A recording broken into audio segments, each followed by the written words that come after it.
knew she wasn't being invited there to talk about advertising. I mean, I was too involved in what was going on to know that that was just a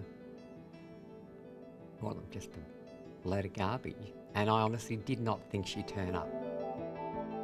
But Juanita Nielsen did show up at the Carousel nightclub on that morning 29 years ago, ostensibly to talk to the management about advertising in her local newspaper Now.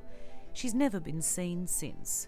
Loretta Crawford was the 27-year-old transsexual receptionist who greeted her at the Carousel and later witnessed what she has, until now, refused to speak publicly about. It played on my conscience for a lot of years, and it has done to this day. Loretta Crawford lied to police to protect her boss, this man, James McCartney Anderson. 6 months after his death, Loretta Crawford says she's now comfortable to tell her story. Jim Anderson was not at the club to meet Juanita Nielsen on that 4th of July morning in 1975. That was left to his barman, Shane Martin Simmons, and the night manager, Eddie Trigg.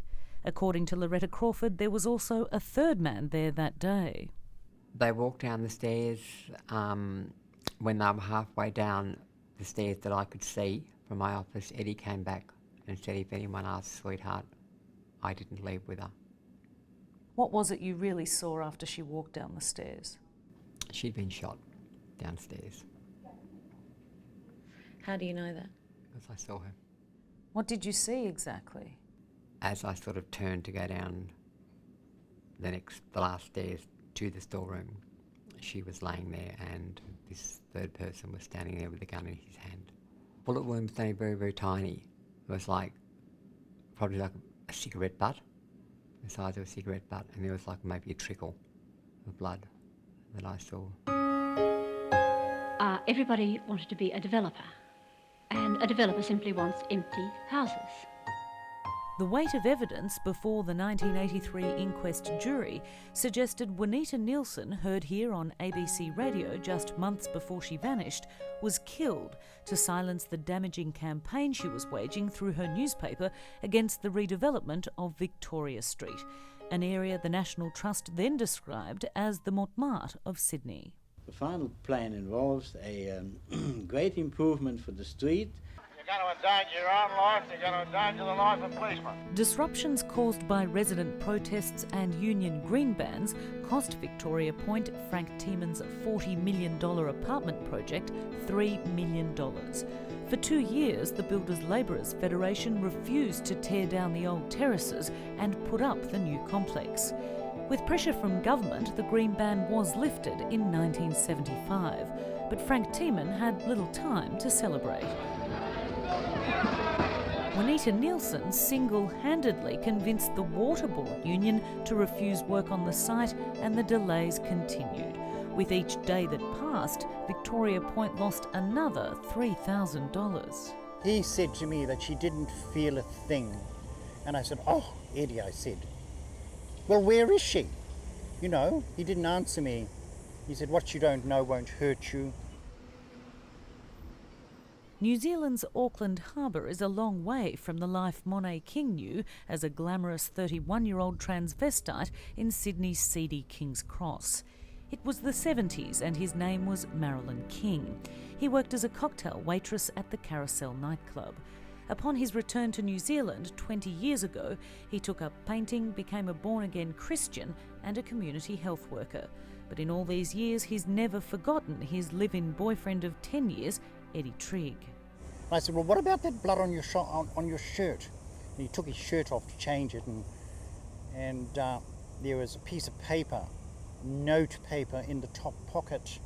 And he said, "Oh, I'll need that. Give that to me. I'll need to show that to the police. That's my alibi of why I had to see her." That piece of paper was later to become Police Exhibit 8, a receipt for $130 written by Juanita Nielsen, supposedly in recognition of a deposit paid for advertising in her newspaper Now. And I said, "Oh," I said, "look, there's a bit of blood on it." I said, "For goodness sake, what on earth's going on?" So the piece of notepaper, instead of being the whole piece, was suddenly cut in half, and the piece with her signature on was kept. And the other bit with the spot of blood on, like the spot of blood on his shirt, was cast out into the rubbish. 8 years after Juanita Nielsen's disappearance, Eddie Trigg was sentenced to 3 years in jail for conspiracy to abduct her. His colleague from the Carousel, Shane Martin Simmons, got just 2 years because he confessed to the crime. He told police a story about trying to secure advertising in the Now newspaper was just a ruse. The real intention of a visit to Juanita Nielsen's home in Victoria Street on June 30 was to kidnap her, but on that day she wasn't alone and their plan was foiled. It's hard to believe that there could be two different plots going on at the same time that were not connected in this way. After all, both Eddie and Shane were at the Carousel on the morning that Juanita went round to conduct a purported advertising deal, which was later proven to be a ruse.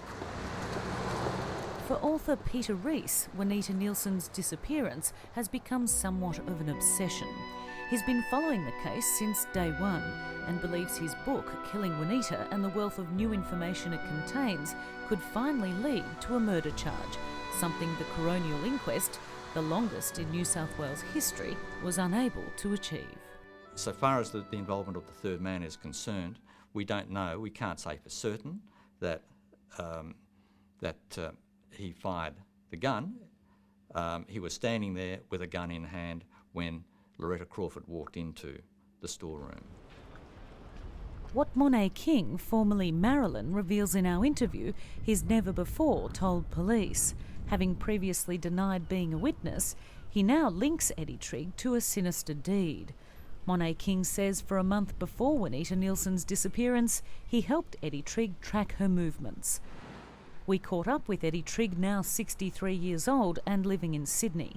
He refused an on-camera interview, maintaining he has no idea what happened to Juanita Nielsen. His girlfriend at the time believes he's lying. And I said, well, thank goodness. I said, is she all right? Where is she? Has she gone home? And then he showed me his fist, and it was swollen, dreadfully swollen. And he said, if the police asked, if the police asked what happened, say that I hit you. And I said, well.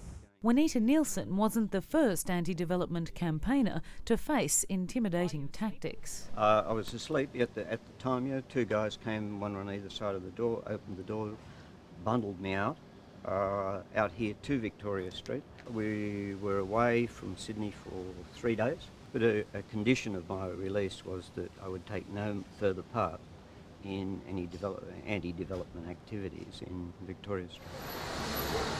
For a time before his abduction, Arthur King was head of the Victoria Street Residents Action Group, another thorn in the side of Frank Tieman's development plans. The entrance was actually those 3 whole doors. There was the one entrance to the Carousel Cabaret. There were 3 small stairs, then a landing, then 2 lots of stairs going up, which would have led to my office. And after Eddie and Juanita had their meeting, then Juanita, Eddie and the third man came down the stairs. Once they went to the stairs below my office where the grill was, that's where I heard a clang, and I heard someone make the statement about that's what troublemakers get what they deserve. The manager of the Carousel nightclub, Jim Anderson, was a close friend of property developer Frank Tieman and his drug-troubled son, Tim. The inquest heard that on Sunday, May 25th, 1975, just 6 weeks before Juanita Nielsen's appointment at the club, the Tiemans family company FWT Investments paid $25,000 to Jim Anderson. Anderson claimed the cheque was an advance for a club bought here on Bondi Beach on behalf of Tim Tieman. He told the jury he paid $23,000 to a local club owner. But when questioned at the inquest, the club owner said he'd never received any money from Anderson or the Tiemans.